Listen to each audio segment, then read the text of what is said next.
Hello guys, magandang araw sa inyong lahat, lalong-lalo na sa ating mga taga-subaybay sa ating YouTube channel, Chris Vlog.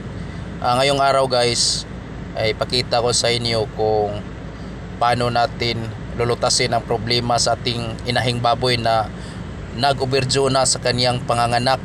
So bali, lagpas na siya ng 7 araw sa kaniyang kabuwanan. So sa 114 days, nag 121 days na siya. So sobrang tagal ng anak yung ating biik guys.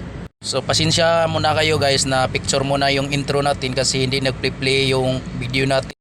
Gawa natin ng solusyon guys kung paano ma-resolve yung problema natin sa overdue ng pagpanganak niya. So napakalaking problema to guys. Sana nga na may buhay pa to sa loob ng kanyang sinapupunan dahil sobrang tagal ng anak. So 7 araw na.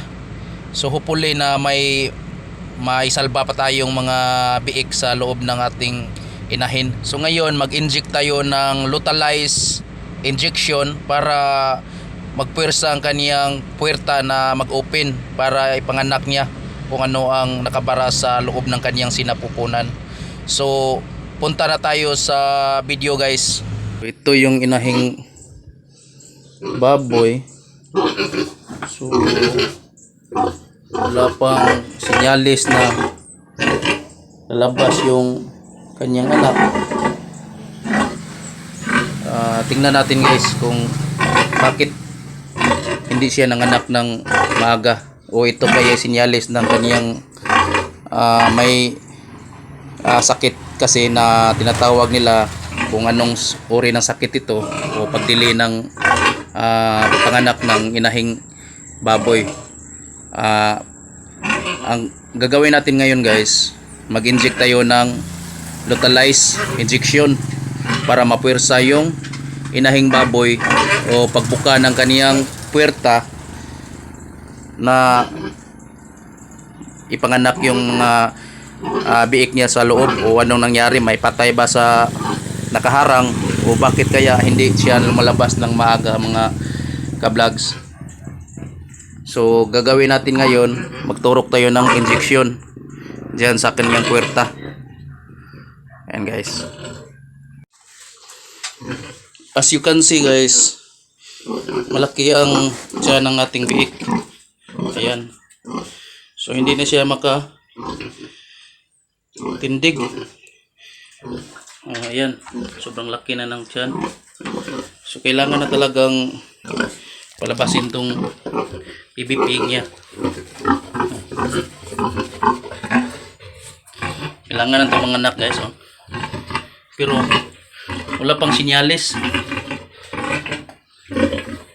Wala pang sinyalis guys na mga anak. So mahirapan tayo ngayon kasi tinatago yung kanyang puwerta. Yan guys.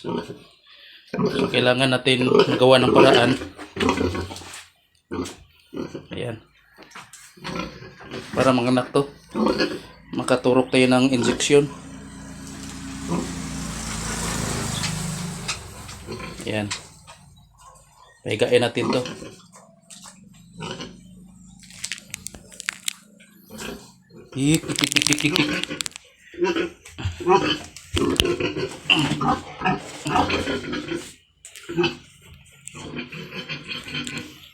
Sobrang nahirapan siya guys. Tinatago na yung kanyang puwerta, oh.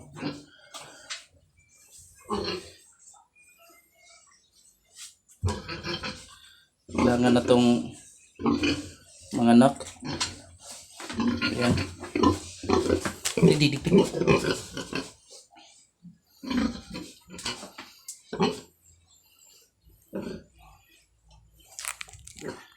Bali kapangalawang panganakan na niya ito guys.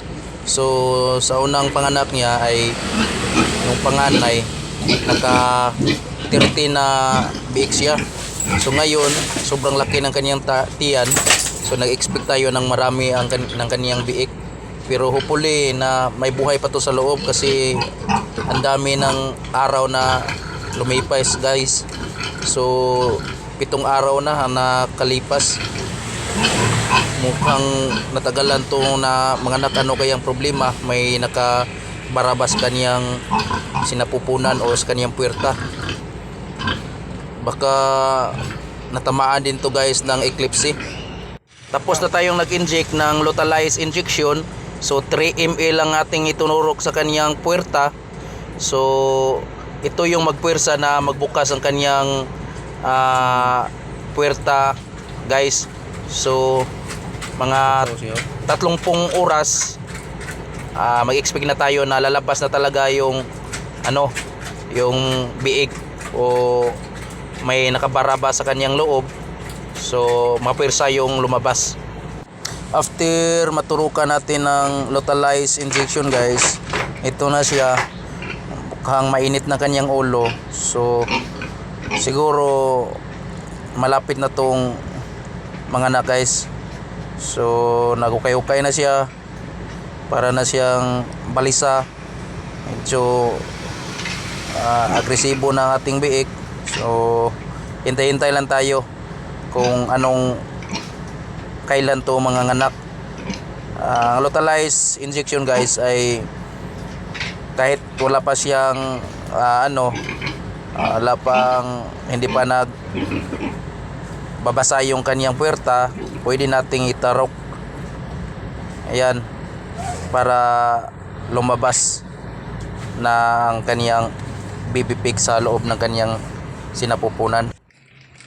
Hello mga ka-vlogs, malapit na mag 2 hours mula ng kinarokan natin ng biik natin ng Localized.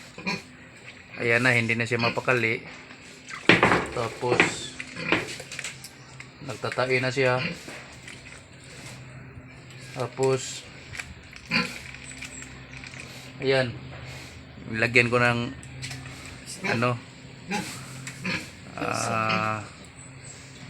biniktis ko kasi malikot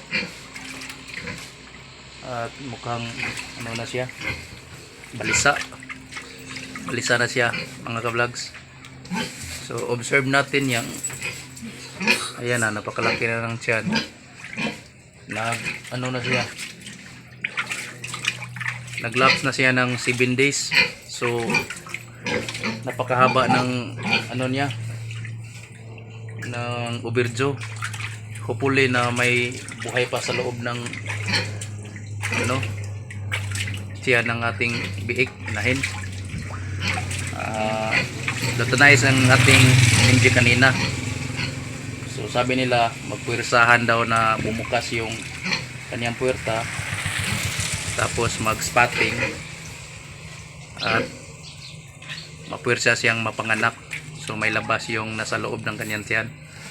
So hopefully mga ka-vlogs, hintay-hintay lang tayo. Sabi nila naabot pa to ng ilang oras, pero mag 2 hours na ngayong ating mula ng ating ininjika ng Localized. Update lang tayo mga ka-vlogs.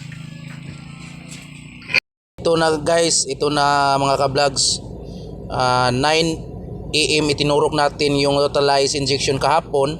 So ngayong 9 AM din nanganak na siya. So bali 24 hours siya nanganganak. So sad to say mga ka-vlogs na wala na talagang buhay pa sa loob ng ating mama pig. Kahapon pinakaramdaman kong kaniyang loob ng kaniyang tiyan, wala na talagang gumalaw.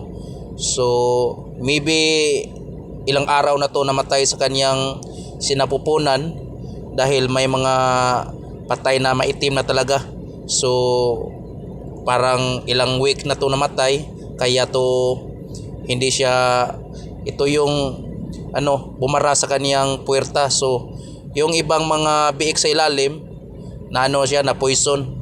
So wala na talaga guys, pawi lang tayo next time. Malaki tong lugi sa ating negosyo. Okay lang to guys, bawi na lang tayo sa susunod.